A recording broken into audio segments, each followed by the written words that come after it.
You on TV, online, and on the go. This is Valley News Live at 6. A different car was in the garage. It was a Corsica, and her jaw hit the ground, and she's like, where's all my stuff? A college student renting from Goldmark came home to find thousands of dollars of her stuff in the trash and someone's car parked in the garage.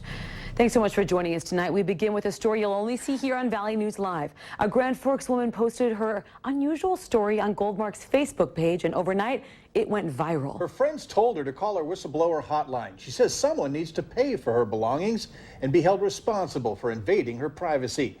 Valley News Team's crime and safety reporter Nicole Johnson investigates. Snowboard pants, and her boots.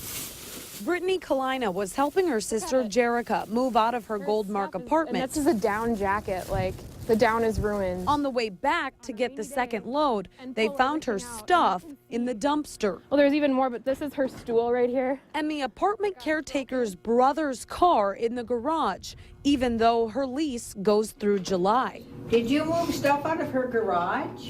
All her stuff is broken and stuff. No, I never took anything like that. No, I know he didn't. Looking for answers, Brittany shot this video confronting the Goldmark employee. Can I just ask why you parked in there when I pay for that every month? Because it was empty. We assume it's the caretakers. We don't know for sure who it was, but it is Goldmark's representative for the building. And at what point, like if that's the building's representative, why isn't Goldmark going to do anything about it? They're saying they're going to try to help Jerica as much as they can, but I mean, really, they're saying it's up to her to fight the people who moved her stuff. Right now, we don't have proof of how those items got into the dumpster. We continue to work on that. I will not speak to the caretaker, but I will speak in generalities. If we find out that any employee of Goldmark lied about a situation or lies about a situation, deceives us or the resident, their employment would be terminated. Jerica is starting college soon in Wyoming and hoping she won't have to take anyone to court to get her stuff paid for. Like any other college student, she's got enough to worry about, and it's just not something she should have had to deal with. She's upset. Nicole Johnson, Valley News Live. Jerica admits she didn't lock her garage door, but says that's no excuse for parking in her space and trashing her things. The CEO of Goldmark does say if it wasn't one of his employees, and he's going to hire an attorney to help Jerica. Now, if you need help uncovering fraud or corruption in your community, call our whistleblower hotline. We'll do our best to get to the bottom of it. Call 701-237-6576 and leave your tip. Well, I may call someone, maybe Hutch, to blow the whistle on this weather. Wow, it's windy, cold, and snowy earlier. And tonight, there is a message you have for all those gardeners out there, right, Hutch? Yeah, you want to keep those thumbs green and your plants alive. And it looks like tonight we have that risk of freezing weather making its way into the valley. First, a look at the latest analysis, and the isobars tell the story. They're very close together out here in western Minnesota. That's where the wind gusts will likely continue. They're starting to get farther apart out here in the Devil's Lake Basin. So we're seeing clearing there. We're seeing a calming of the winds, and dangerously cold temperatures are expected. A freeze warning for our entire viewing area. Cover up your plants. Here's a look at some record lows for this time of the year. 29 in Fargo, 24 in Grand Forks. We'll be close to records across the valley. Cover up those plants. Warmer weather in the forecast. I'll have details on that. No more snow in the forecast. That's a good thing as well. And those temperatures, they hopefully will be rising pretty soon. It won't take too long. All right, thank you, Hutch.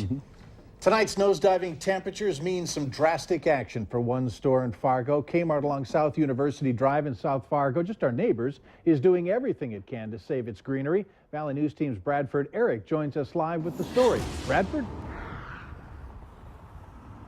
Mike, Memorial Day is just about a week from now, and it's been snowing around town all day today. The wind is howling down the sidewalk here, and that prompted the folks here at Kmart behind me to bring the plants that are normally outside the store in for the night.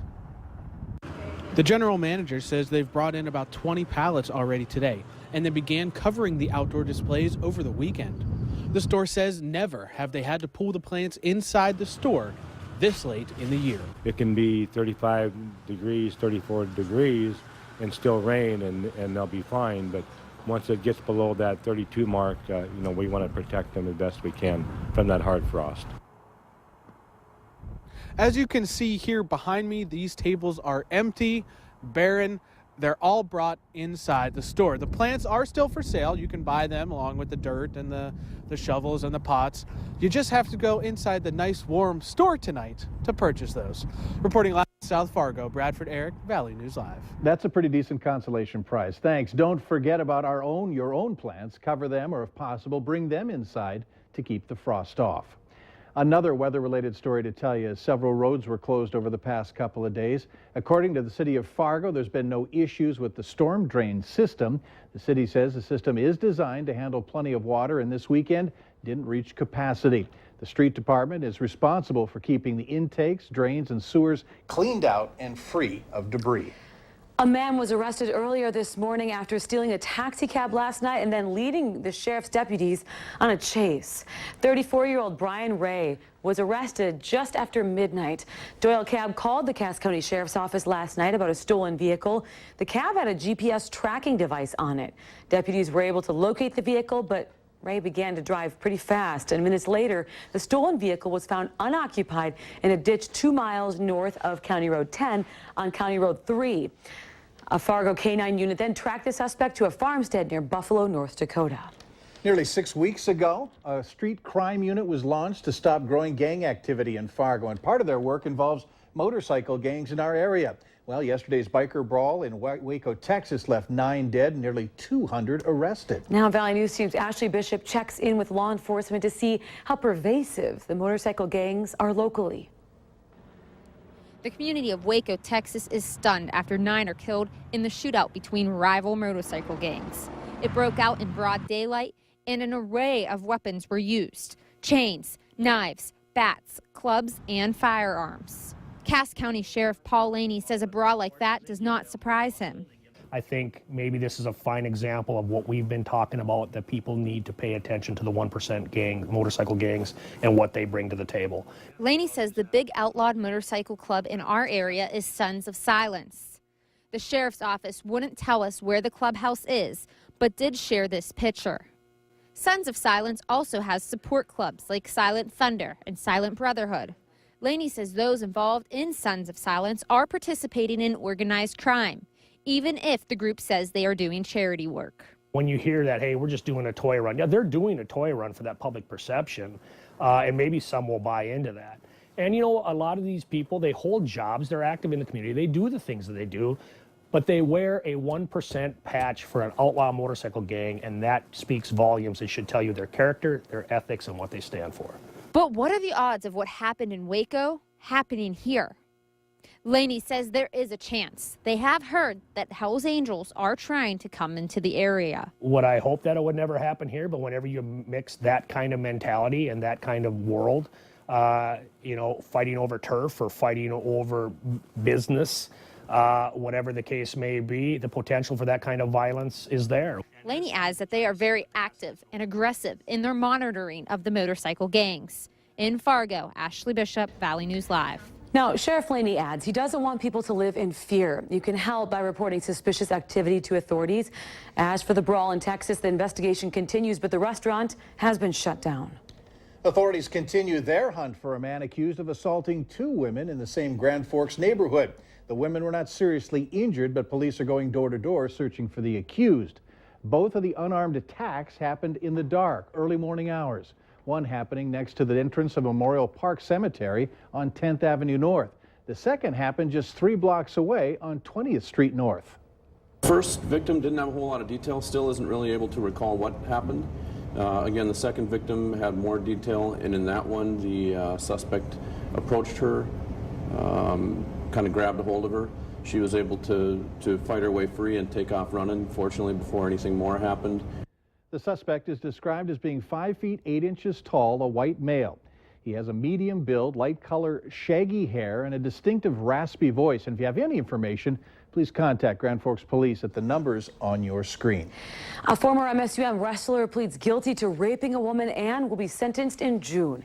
Angel Vega pleaded guilty to getting an 18-year-old girl drunk, then taking advantage of her in his dorm lounge on campus. The incident happened on September 1st. Vega will be sentenced on June 22nd, and he'll have to register as a sex offender in Minnesota. Well, tens of thousands of men and women are arrested for sexual assault each year, but experts say what you don't know about them could be making you and your kids more vulnerable. Coming up tonight on Valley News Live 10 at 10, crime and safety reporter Nicole Johnson shows us some common misconceptions of sexual predators. Later on Valley News Live at 6, a new place to go in Fargo for those of you interested in organic foods. Yesterday, 70 degrees in the FM area. Today, 39. Take a look at these record lows. They're in the mid-20s, and some of us will be very close to tying them. Freeze warnings across the valley. Your forecast is coming up right after this.